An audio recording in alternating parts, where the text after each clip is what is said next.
La conformazione del territorio di queste colline dei Peloritani è incredibilmente maestosa e di una grandezza impressionante.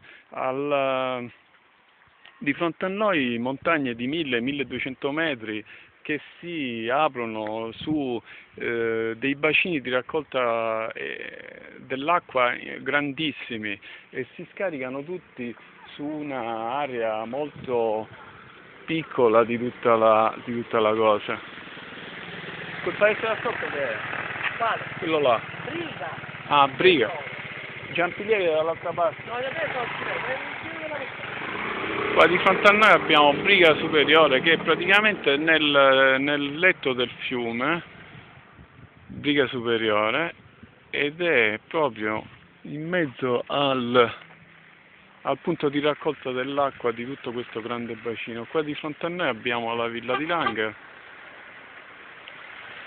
che stanno riaprendo, si vedono le lampade accese, il ristorante, e qua proprio il panorama è abbastanza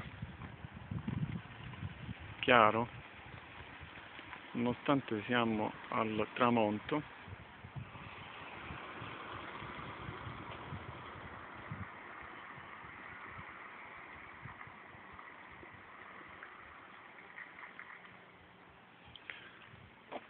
Ecco davanti a noi una frana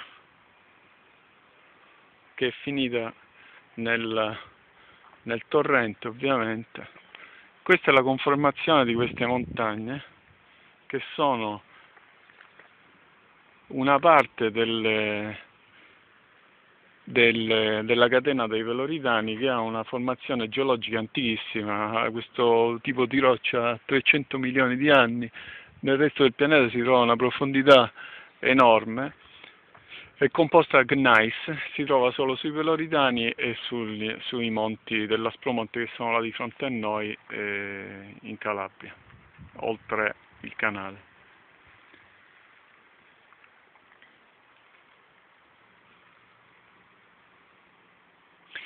Quando una grande pioggia come quella che è caduta in questi giorni arriva su questi grandi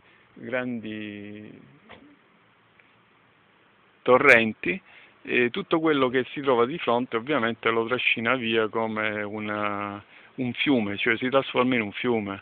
Trovandosi in mezzo a questi paesi la cosa è quasi automatica, si trascina via anche i paesi.